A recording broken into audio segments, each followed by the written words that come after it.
Let's talk about Rihanna, the Mm-hmm. diva Rihanna. Mm-hmm. She's from Barbados. Yeah, she's Okay. Bayesian. Okay, she's Bayesian. How did you come in contact with her? I mean, did you fly over there? No, Jay Brown had actually bought me the song. She has a song right now, and it's I wouldn't say massive because of her roots, but she has this outrageous song called "Upon the Replay," and he played that song for me, and I was scared. I was like, that song is too big for her. You know what I'm saying? Like, a new artist, when a song is that big, it's it's hard to come back from. And I don't sign songs. I sign artists. Okay. You know what I'm saying? Why don't you But break down the difference between that? Because, the viewing public might not understand that.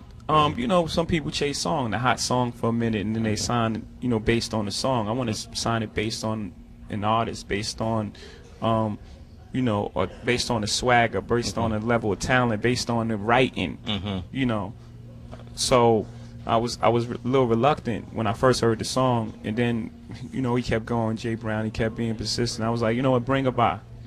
And when she walked into our office, I was like, she just had, it was just something about her. It was just, she had this, it was just something about her. And then she performed the song, and I was like, okay.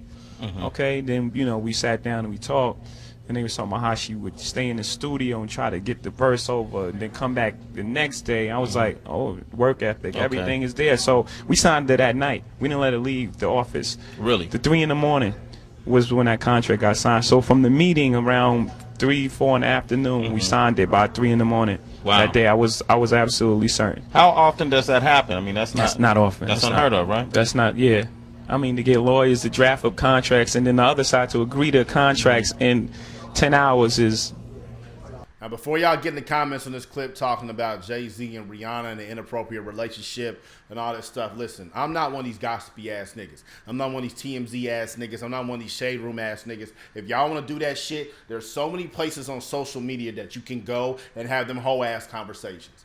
This channel, this page is about business. It always comes back to business. This video is going to be about business. So if you want to go and disrespect Jay-Z and Beyonce's marriage, if you want to go and disrespect Rihanna and all that shit, don't be doing that shit in my fucking comment sections. Use a bitch ass nigga for doing that. Use a hoe ass nigga for doing that. Use a corny ass nigga for doing that. Unfollow me, unsubscribe, because I ain't with that bitch ass shit. My ducks, my swans, welcome to the pond.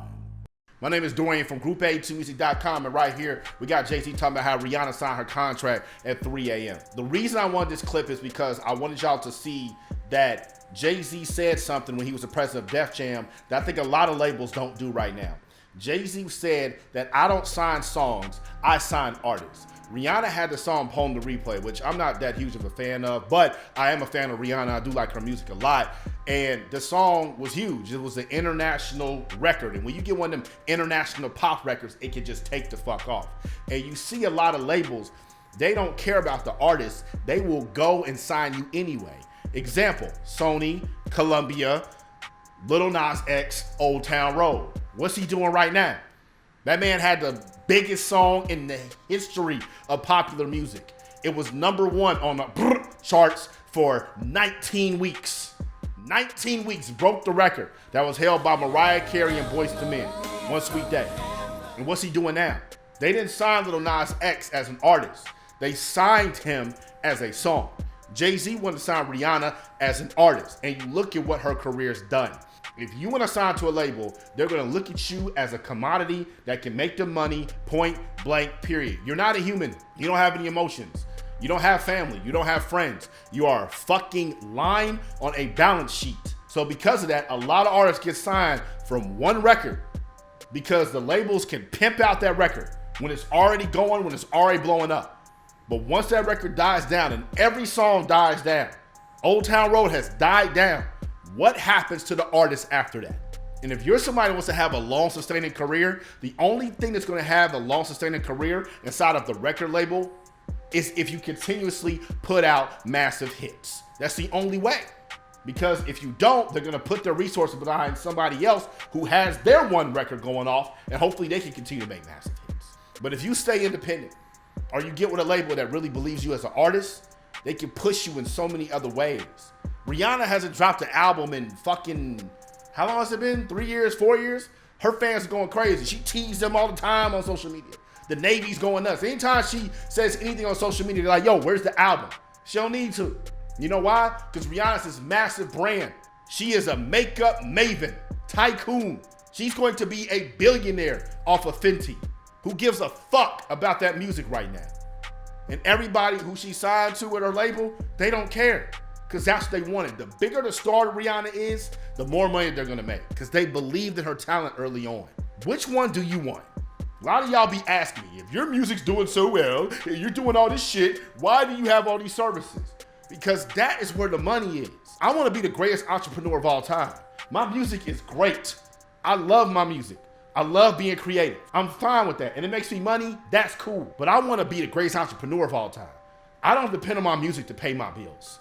Everything else does. So that way I have the freedom to be the artist that I want to be. This is how you got to think. If you're going to be an independent artist. You can have your music. It can generate a lot of income. But what else are you doing around your music to bring in more money? Because that's how you can sustain, and that's how you can do this full time. If you're an artist that wants to do this full time and sustain, you're on Instagram, click that link in the bio, purchase more package for 60% off. You're on YouTube, click the link in the description box, purchase more package for 60% off right now. I'm out the pod. Y'all stay true. I say slim like Carlos, and I need a mamacita who don't never take a breather, and you not a better cheater cause she better though. But show, better not stare when I grab your waist. Okay, okay. Rubbing on your booty cause I want a little taste. Group82music.com.